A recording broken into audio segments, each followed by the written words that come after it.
my goal for women is find your rhythm with it. That's me. That's what I like to do. Right. But I have like a lot of patients that I coached over the years. They love a 24-hour fast where they go lunch to lunch. So they stop eating at like 2 and then they'll eat it at like 1 or 2 the next day. So it's really about fitting it into your lifestyle, which is beautiful. Like that's what we should be able to do, is have some flexibility with how we take our eating and fasting window, and we can flex it into whatever's going on in our lives. And that's how we're going to stick to it. The goal of the Best You podcast is to allow you to feel confident about what you need to do, why you need to do it, and how to do it in order to get closer and closer to your best you.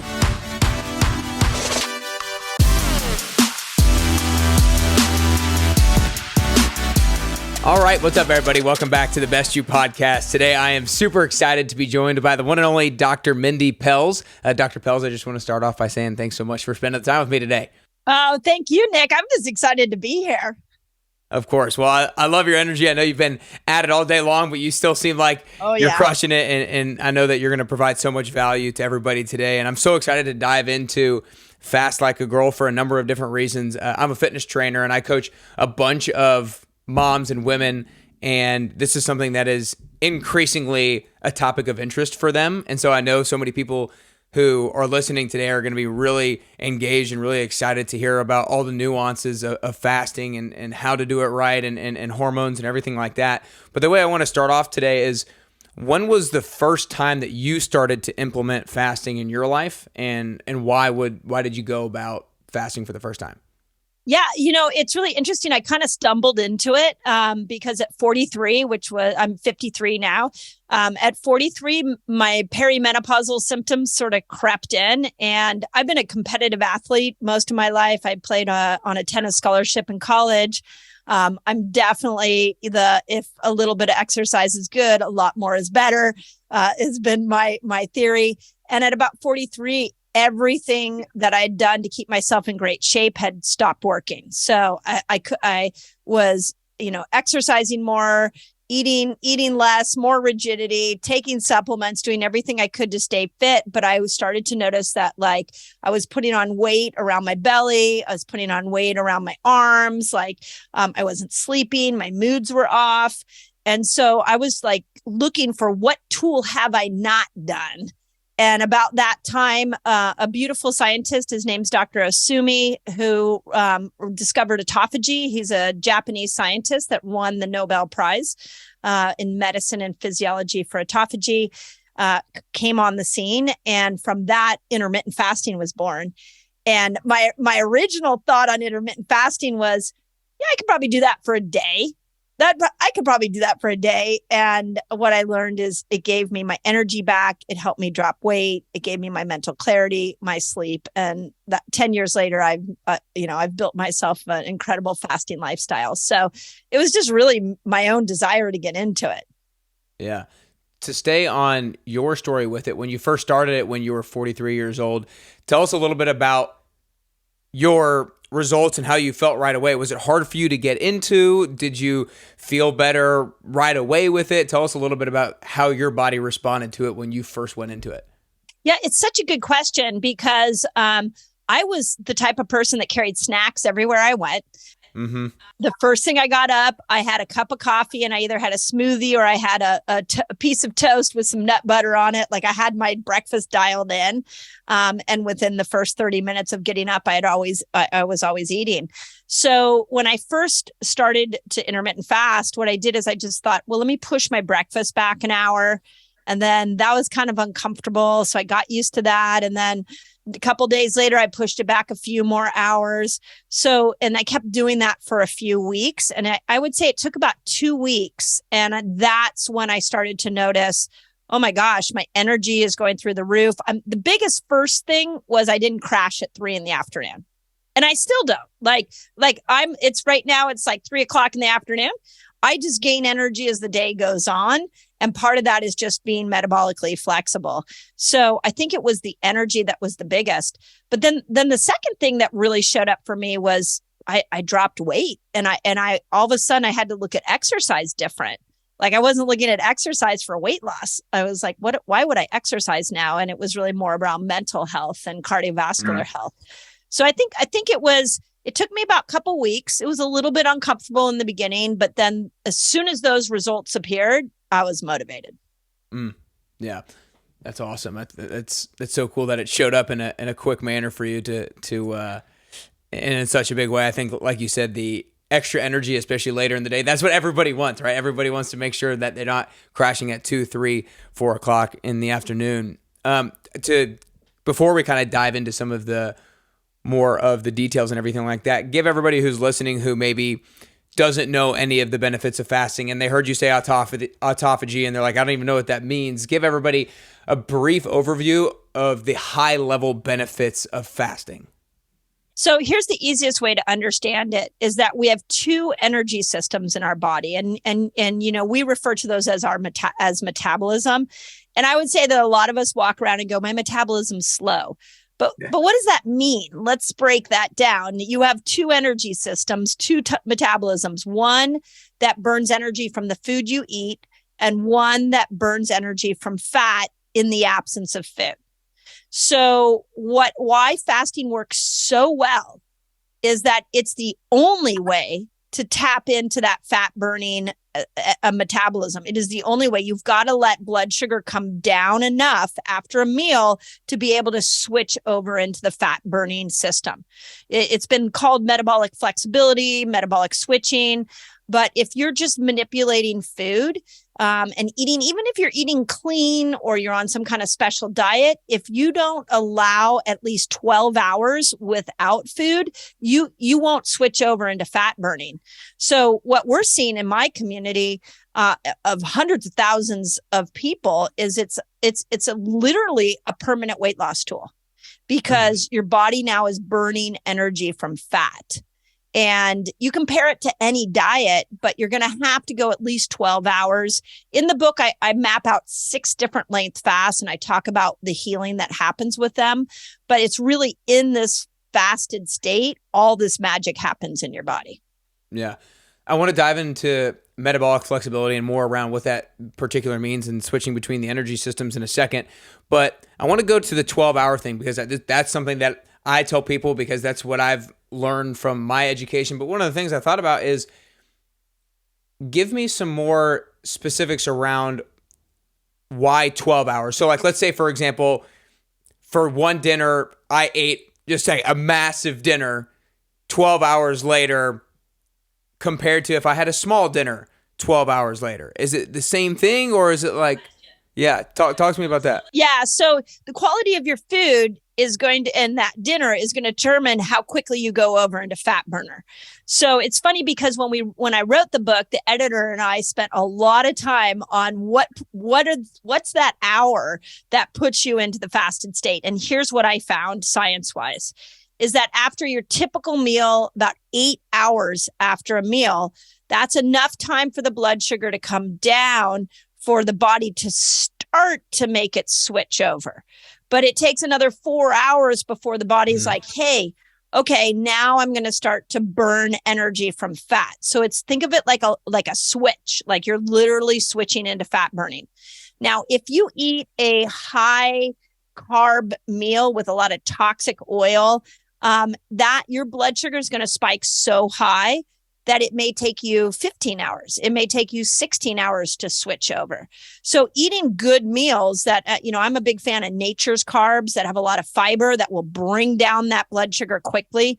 I'm also a huge fan of meat and vegetables, especially at dinner, is going to allow you to switch over quicker. So if you eat a really smart meal at dinner, you're going to get into fat burning much quicker the next day. But in general, like in writing a book or in just a general statement, we say 12 hours, but you could speed that up with it really dialing in the dinner before. Okay. Let's continue on this idea of switching energy systems. And I want you to start by talking about metabolic flexibility and kind of what that looks like from person to person from the standpoint of not everybody has the same level of metabolic flexibility, right? Like some people are going to be able to transition to the other energy system quicker than others who might not be as healthy. And so talk to us about what metabolic flexibility is in the first place. And then like, how long does it take for somebody to be more metabolically flexible if they have not practiced a good diet for a long time leading up to when they start? Yeah, it's such a good point, because I see a lot of people will say, I did 12 hours right, and I'm suffering. I don't have ketones. Because once you switch over and you start burning fat and making ketones, hunger goes away and energy goes up. So what makes it difficult to metabolically switch? So the first is what we talked about before, a toxic meal. I'm a big fan of the first macro you should change is your oils. I feel like everybody should get good oils, not bad oils. You know, put those good oils in your diet and it'll make that switch much easier. The second piece of this is just toxicity in general. You know, we have so many obesogens in our culture right now, everything from plastic water bottles to endocrine disruptors that you're putting on your skin, to toxic food. That has these chemicals in it. And when your toxic load is high, that switch becomes much more difficult to do. So I would say those are the two biggest ones. And then the third one would be, and I'm sure you see this a lot in your line of work, is like, I could give you all the best tools. You could give the greatest workout, but if your stress is off the chart, cortisol is going to make that switch really difficult. So having some tools for managing cortisol will really help you. Gotcha. The first change you said was switching to good oils. Give everybody some insight as to which oils they should be using and when they should be using them. Yeah. So good oils are like avocado oil, olive oil, sesame oil, MCT oil, grass-fed butter. The bad oils are canola, cottonseed, vegetable. So you should be switching all the time. Like, you know, there's never a time to use the bad oils. And in fact, there's a lot of literature saying that those bad oils stay in our system like 200 days, like they're in there a long time. So I don't really see ever an appropriate time to do bad oils. With the good oils, you know, the premise of the book is how to use these principles and cycle them to a woman's hormones. Yeah. We do know that flaxseed is a really good oil and estrogen loves flaxseed. So I really encourage in the first part of a cycle for women to lean into more flaxseed oils. Sometimes we have them just put it on a spoon and drink it from a spoon. And then the back half with progesterone, pumpkin seed oil is really good for helping build progesterone. So, and with the book, when the book comes out, we have an app that will go with the book so that those kind of little details will be in. Yeah, that's awesome. That'd be super helpful.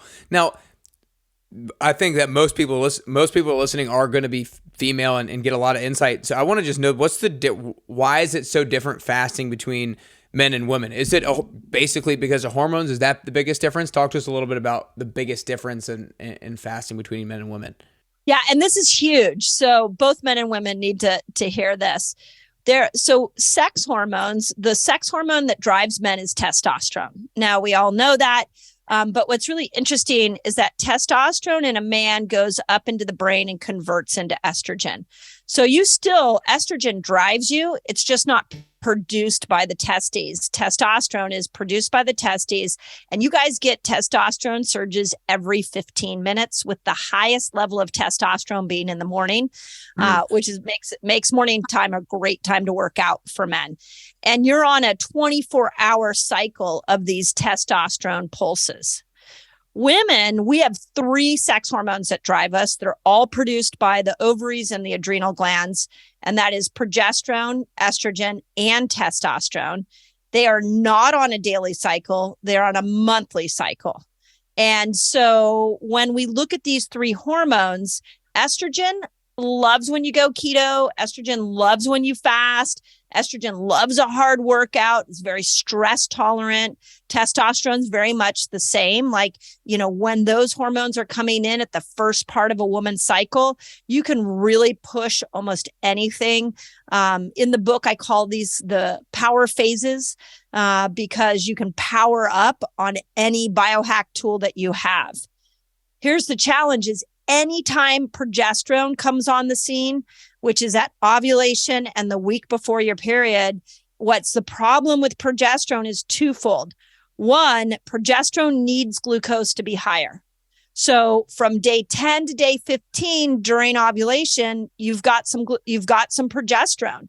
So you want to keep your fasts a little bit lower, and you don't want to be in keto. You have a lot of testosterone, so it's a great time to be lifting heavy weights and using that testosterone to build muscle. And then the week before your period, around day 20 of your cycle, now progesterone comes in the biggest way possible, and you're actually more insulin resistant. So you need glucose higher. So you got to be eating more nature's carbs. In the book, I call it hormone feasting foods, and I map out exactly what that looks like. And then the other thing is progesterone doesn't like when cortisol's around. So if you're doing a lot of hard workouts, you're in a stressful time at work, you're going into maybe what I've saw a lot was people going into extreme fasts, and cortisol goes super high, then you're going to start to spot more. You're going to, if you're perimenopausal, you're going to lose your hair, you're having trouble sleeping. There's a lot of damage that can happen if you don't mind that time. Man, yeah, it sounds like the intricacies of the time periods and everything. It's so important to know. Obviously, it's why he wrote the book, but it's so important to know to be able to leverage those things and optimize them appropriately. So it sounds like progesterone is one of the hormones that you talk about the most. So give us, I know you just went over it briefly, but give us a recap over the most important kind of time periods to know when progesterone is at a high. You said when progesterone is high, that's when it needs glucose, and that's maybe when sugar cravings and stuff come on the scene. And so what are the best ways to handle those times? Yeah, so here's what's interesting. Let's start with the week before our periods. And as a trainer, this is an interesting discussion because I also think our workouts should shift dramatically during that time. So usually it's about day 19, all of a sudden progesterone starts building.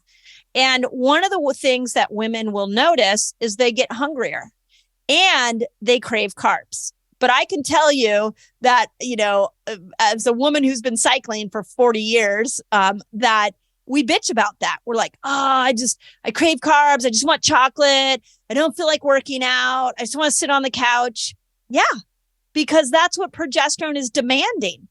But nobody taught us that. So we bitch about it.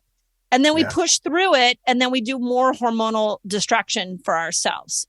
So that week, what I really recommend is eat more carbs. But I'm not telling you to eat a box of pizza and a tub of ice cream.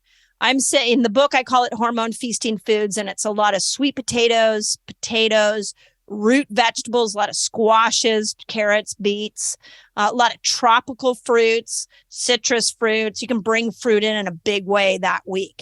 And then I really recommend you keep your fasting very low, because fasting, like exercises, will raise cortisol. So keep, for the new beginner, don't fast that week. For somebody who's been fasting for a while, just keep it under 13 hours. And then really look at your workouts. It's a great time for recovery. It's a great time for yoga, Pilates. You shouldn't be amping up your workouts during that time. You can do that in other parts of the cycle, but not that week. And then during ovulation, you do that till the day that you bleed. That's day 1. Now you start over again. So during ovulation, what we've got is day 10 through day 15. I called this the manifestation phase in the book because we could manifest anything. We have we should have a cape that we wear during that time because all of our hormones are there. And estrogen is going to make you very verbally, you want to talk a lot of verbal processing. You're mentally very clear. Estrogen can help you multitask. Cognitively, if you're trying to learn something new, estrogen, when estrogen's on the scene, she'll really help you grab onto new information. Testosterone, this has been one of my pleas to my trainer and to, people who are guiding women through exercise programs is go heavy with the weights then. You don't want to do a lot of quick weights because Estrogen is going to make it, the tendons are going to be a little loose, but with all that testosterone, if you want to build muscle in that 5-day window, it's a great time to do it. But you also have some progesterone, so you need to keep your fast a little low. I recommend 15 hours, and you need to bring your carbs back up during that 5-day window. And in the book, I map out something called the fasting cycle, where I show exactly, how you do that. How that like maps over your own cycle. That's right. Yeah. Gotcha. Yeah. And in the fasting cycle, what you can do in the book is you can just look, I'm day 10. Okay, so this would be what would be appropriate for food and for fast. In the app, we actually have like what exercises would be appropriate, what biohacks, what supplements, and we'll be building that out even more over the next year to try to help women customize this. That's awesome. Yeah, it sounds like there's some great tools in the book, and then the app is going to be super useful for so many people as well. I want to kind of dive into now, you talked about how the 12-hour mark is when we start to change energy systems. Probably the most popular time frame for intermittent fasting that gets talked about is 16 and 8. Talk to us a little bit about what you follow on a regular basis from week to week, but then also I want to kind of get into the longer fasts and when to do those, why to do those, and how long would that be? So first, let's talk about kind of weekly basis for you, and then kind of dive into your practice when it comes to longer fasting. Hey, y'all, I just wanted to take a second to tell you about something I'm super excited about, and that is a healthy ice cream. If you're anything like me, then you probably have a little bit of a sweet tooth. And if you're anything like me, after dinner, you just want a little bit of something before going to bed. And for me, I've always struggled with what that should look like, and I've gone in and out of having healthier options and unhealthy options, and sometimes apples and Lara bars. But one of the things that I just recently discovered that I'm super excited about is Guardian Angel Desserts, and their ice cream is off the charts, y'all. I'm so excited about this. I was pretty skeptical of it in the beginning, but I'm super excited. Let me tell you about it. The reason you need to know about this dessert isn't because it's only ridiculously delicious, but it's actually healthy for your immune system. Guardian Angel Dessert Company took inspiration from regular good old ice cream and made a masterpiece that is blowing people's minds really for two reasons. One, the taste, and the health benefits. They've literally removed all the normal toxic ingredients in ice cream and replaced them with healthy superfoods. I know it almost doesn't sound real, but I promise you, their product is revolutionary for the dessert industry. It's keto, it's low carb, gluten-free, grain-free, dairy-free, refined, sugar-free, which I had to sign off on before doing this partnership. And it's loaded with powerhouse ingredients like bone broth protein, probiotics, multi-collagen, MCT oil, and even vitamin C. Get this, they literally even used the splendid superfood spirulina to get the green coloring. Diabetics have been able to eat an entire pint of this product without seeing an increase in their glycemic index. This product is so new and in such high demand that they just opened online sales for a limited time only. So while supplies last, you can buy as many pints as you want online and have them shipped to your home, or go to www.gadesserts.com and find the closest location to you.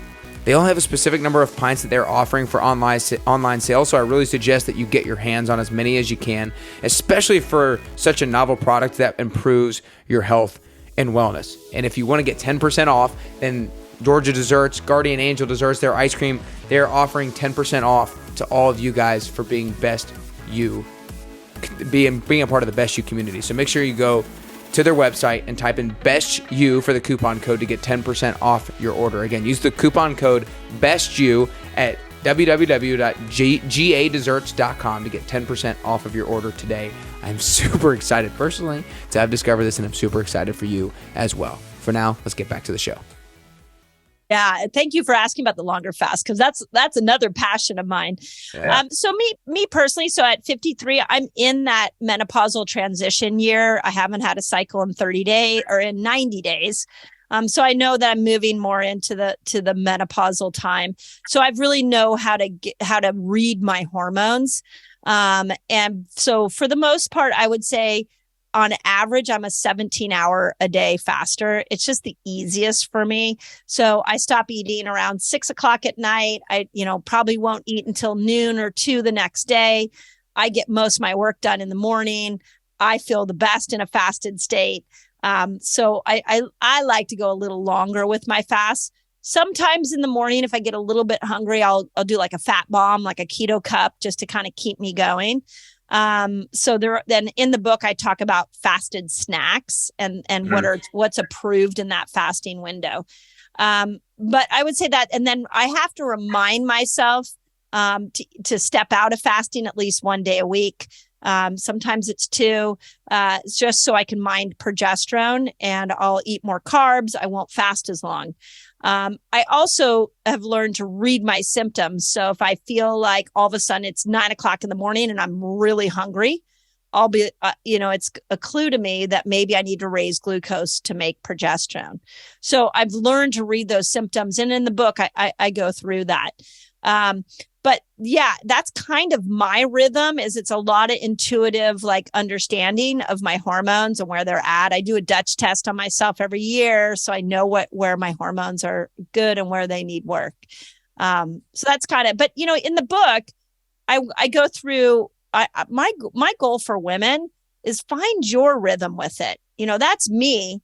That's what I like to do. Right. But I have like a lot of patients that I coached over the years, they love a 24-hour fast where they go lunch to lunch. So they stop eating at like 2, and then they'll eat it at like 1 or 2 the next day. So it's really about fitting it into your lifestyle, which is beautiful. Like, that's what we should be able to do, is have some flexibility with how we take our eating and fasting window, and we can flex it into whatever's going on in our lives. And that's how we're going to stick to it. I heard recently that the best diet to follow is the one you can stick to. Yeah. And I think that's great. It's really good. So that's my premise on fasting.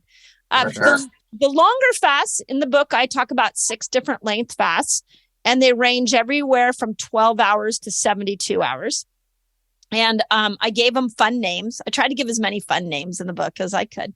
And, the thing to know is that the longer you stay in this fat burning place, the more healing happens. So just real briefly, we know somewhere around the 15, 16-hour mark, you're going to get more testosterone, both men and women.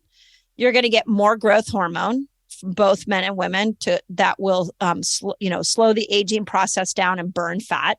And you're probably going to get some ketones. It depends on how metabolically flexible you are. At 17 hours of fasting, you're going to stimulate autophagy, and the cells are going to clean themselves up. And what's really cool when you stimulate autophagy is that if there are any senescent cells, those aging cells that are slowing, accelerating the aging process and slowing you down, the body's so smart that it starts to get rid of those cells and just detox them out of you. 24 hours will repair your gut. So if women have been on birth control for years, anybody that's been on antibiotics for a long period of time, that's a great one. 36 hours. This is a really interesting study where they showed that people, it was both men and women, if you do 36 hours of fasting on, and then you eat for 12 hours, and then 36 hours of fasting, and then eat for 12 hours, or you have your eating window as 12 hours. Right. Yeah. And you don't have to eat nonstop for 12 hours. Yeah. If you do that for 30 days, that all your metabolic markers improve, and that the place that you will lose weight the most is around your belly, which how many people want to do that?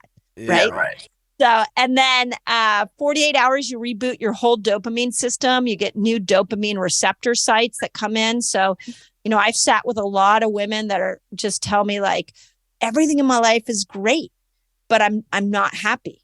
And a lot of that is just there's a low dopamine system, especially as we move into the perimenopausal years. So you can reboot that system with just one 48-hour fast. Wow. And then 72 hours was what Walter Longo brought to us. And it's the 3-day water fast, and you can reboot your whole immune system. So, in a time when we're dealing with mysterious viruses, and especially right now, we've got some, talk about RSV, and the world is worried about being sick in a different way now. You throw a 3-day water fast in there and you prime that immune system up. So there's some really cool healing that will continue the longer you fast. Yeah, no doubt. That's cool. And it's so powerful too. It's so cool how sometimes just those one-time long fasts can do such amazing work. But before I get to the last question, I have one more I want to ask, because I know a lot of people are going to listen to this and be like, okay, you know what? I do need to start fasting. I do need to start trying this thing out. But there are going to be people who move forward, but fearful of, like, I don't want to screw it up and mess up my hormone levels or do it wrong in a way that damages my body. So what are some maybe 2 or 3 common mistakes that a lot of people make when beginning the fasting process that people should be aware of that they don't make? It's such a good question. So let's start with, if you decide to go into a fasting lifestyle, in the book, I have what I call a pre-reset, like a 2-week period where you can prime your body to get it ready for fasting. So you can check that out. But the first step is to get to know this fat burning system. Get to know what it feels like to be in ketosis. If you have like a Keto Mojo or a blood sugar reader, get to know those. And I talk all about it in the book. So the thing that I see with people is they want to do the longer fast. They want the whole, like, heal my body with fasting. I like people stepping into it in a slow and methodical way. So just get to know, what does it feel like when you're making ketones, when you're burning fat? For me, it's like at 10 in the morning, I can feel that switch go over, and my brain all of a sudden goes, oh, hunger's gone, brain's clear. I'm in the fat burning system. So I usually say for the first month, just get to know that switch. But here's the biggest mistake people make. Once you get comfortable and you're like, wait a second, intermittent fasting is amazing. Now you got to vary it. And for men, you can do a weekly variation. For women, I really recommend the monthly variation that I teach in Fast Like a Girl.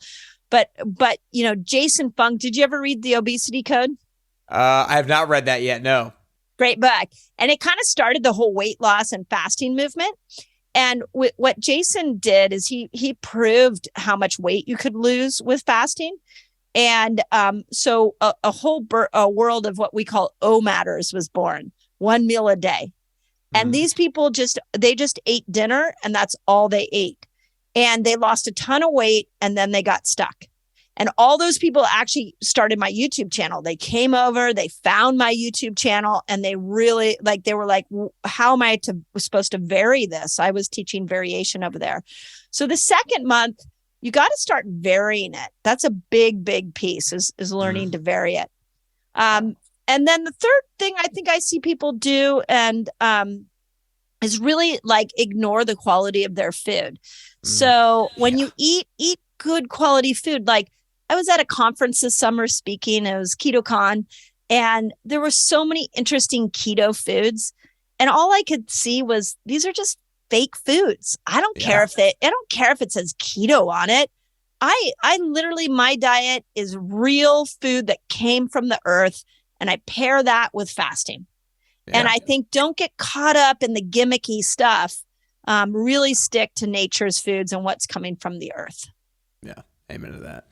Amen to that. Good stuff. Appreciate you sharing those. Well, before I ask the last question here, Dr. Pelz, I just want to acknowledge you for all the work that you've done 10 years ago when you first introduced fasting into your life. It's obvious that you've done both so much kind of like research on yourself, but also the educational research of all the studies and reading and everything. And that's led you to be able to have the ability to impact so many people. And I know that so many people are going to absolutely love this book, Fast Like a Girl, and all the practical application in the book. And then the app sounds like it's going to be great as well. So you guys make sure you go grab a copy of Fast Like a Girl. I know so many of you guys listening have either tried fasting, thought about fasting. Go read this book and get it so you can know how to do it appropriately. So appreciate you. And anywhere, everybody make sure you guys go follow Mindy on Instagram at dr.mindypelz. Any other great place where people can go find you and learn more about you? Yeah, you can go to my YouTube channel. There's over 1,000 videos there. You go way back into I've been teaching this, for years. So there's a lot there. And part of why I wrote the book is there is a lot there. And people were like, could you just put it in one area? So, but Instagram, Facebook are great. We have a free fasting group on Facebook called the Resetter Collaborative, and it's an incredible community that all practices the way that I teach fasting, very supportive. And if you forget everything, just go to my website and it'll steer you in a positive way. Yeah, perfect. And we'll have all that stuff linked up in the show notes as well. I know I'm excited to get a copy of Fast Like a Girl, because there's a lot of things that I know I need to learn from a trainer's perspective to be able to leverage those tools when training a lot of my clients. So I'm really excited to be able to do that myself. And I really, the trainers I'm really trying to get this to the trainers, because why have we been training women on a weekly basis? We should be looking at a woman's training schedule on a monthly basis. Yeah. And we would stop injuries, especially women over 40 whose hormones are going down. So, and I've had a lot of men tell me, as I've been doing podcasts like this, that as they've learned hormones, they understand the women in their lives better. So I called it Fast Like a Girl because I just, the name popped into my head. I thought it was a good name, but men, don't shy away from it. The whole first section is the science behind fasting. So, and if you have women in your lives, you'll really get to know what they're going through, which is a win-win for everybody. Yeah, that's great. That's great. Well, the last question here, Mindy, is that I think that in order to get closer to the best version of yourself, it's both a constant journey and a unique journey. I don't think we ever actually get to that best version. And I think the way that you're going to get there is going to be a little bit different than the way that I get closer to the best version of myself. So for the last question, it's for you personally. If there are 3 things that you could currently do or 3 things that you could currently work on to get closer to the best version of Mindy Pelz that you could possibly be, then what are those 3 things that you could currently do or currently work on?